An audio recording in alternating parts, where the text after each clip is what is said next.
Hi,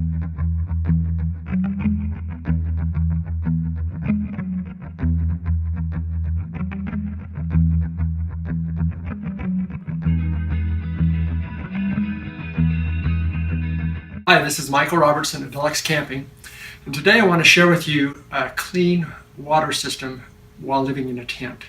There were 7 objectives when I developed this system that I wanted to accomplish. And they are to deliver clean water to the kitchen sink, to conserve water and eliminate waste, to provide adequate water flow in the sink. I wanted to avoid heavy lifting of water containers so it eliminated any possibility of injury, and also eliminate spillage and have the flexibility to either use contaminated water or clean water. And then last is to have enough storage to avoid having to process water every day. So let's walk through the components of the system and I'll explain as we go. First of all, I've simulated here inside my tent. I didn't want to put my tent up because it's December. And so this is my garage, and this would be a corner of my tent. This is a garden cart with flat free tires. I wrote a blog article on that. You can find it at deluxecamping.com, and the importance of flat free tires. You can read about that. So if I brought the water inside my tent and I parked the cart right next to the 55-gallon barrel. Now this could either be clean water or dirty water. We'll talk about both.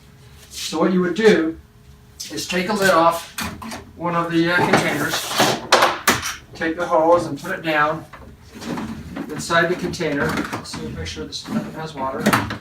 And then that hose is attached to a pump. So instead of having to lift any water up and dump it in, I'm going to let the electricity do it. This is this would be attached to my solar system inside my tent.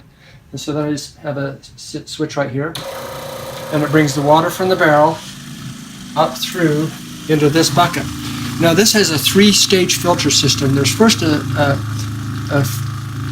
filter right here attached to the pump that takes out the big particles down to 40 mesh and fine.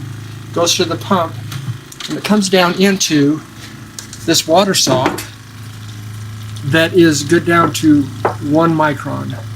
So those are the first 2 stages of the filter. I have this lid here so that I can watch so that I don't overfill the bucket as the water's coming in. This pump will pump about 3 gallons a minute. When I fill this bucket up, then I will put this top lid back on here to eliminate any dirt or dust if it's windy or dirty inside the tent. Now, I'm not going to fill it up all the way for the demo purposes, but this is a low voltage switch. It's a special switch that works for 12 volts. Turn that off. Then the water will go down in the bucket through a Sawyer 0.1 filter, and this takes it down to even a smaller filtration. It gravity feeds. This filter is good for hundreds of thousands of gallons, and by having 2 pre-filters, it'll help this to not clog up as fast. Plus, the Sawyer 0.1 has the ability to be flushed out and cleaned so that the water can flow again. The Sawyer 0.1, this will filter about 5 gallons an hour, going from this bucket down into my 55-gallon barrel. And if I want to be able to process more water, I'll have 2 buckets, 2 filter setups like this, so that I can filter 10 gallons an hour. Now, if I was in an environment where I had clean water and I didn't have to worry about filtration, then I'd bring my clean water in here, and instead of putting it through the filtration system, I would take this hose and just put it right down into the barrel. So I take the clean water, pump it up, and put it right down in my water supply barrel, so I don't have to worry about any filtration. But once again, I didn't have to lift any water. There's no spillage. There's no potential chance of injury. Now, I can't see the water level in the 55-gallon barrel, but I can tell somewhat if I have enough or not. If I come over here and lean against it and it moves easily, then I know I don't have much water. If it doesn't move very much, I know I have plenty of water. And if I had 50 gallons of water in there, I certainly would be enough for several days. So I don't have to process the water every day. Down here to the 55-gallon barrel, there's a bulkhead with a faucet on that I can turn off and on with my foot or with my hand. And it flows into a dual action foot pump. The dual action means when I push down it's pumping and when I let up it's pumping. So this is a pretty neat foot pump. and it'll actually do about 4 gallons a minute. So if I'm pressing up and down on this, look at the flow of the sink, how much water's coming out. That's almost 3/4 amount of the water flow in my kitchen sink at home. And so it has a lot of capacity.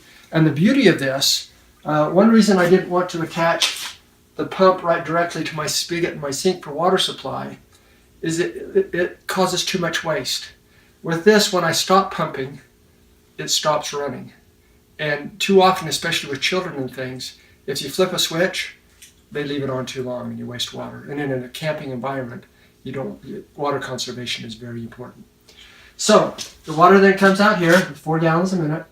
And this summer I was camping long-term, and the system, I didn't have this system. I had a different system, and I was having to lift water and mess with a hand pump, and it was just a mess. And I had only one bucket. I had the sinks plumbed for one bucket instead of two. And the problem with that is we forgot about the flow, about the drainage, and it spilled over the bucket, got a mess in the tent. And so now I have it plumbed for 2 buckets, so less likely of spillage. Plus, if you zoom down in on there's a little water alarm powered by a 9-volt battery. So when the water level gets up to that level, it'll give me a piercing alarm, and I know that it's time to take the bucket and go disperse the water outside. Now, this system is good for warm weather. If it's cold and it's freezing, everything else doesn't work, so because of the freezing. But those 7 objectives we talked about, being easy to use, filtering or not filtering depending upon what your requirements are, and being safe and providing you a clean, comfortable camping experience, is solved by this system.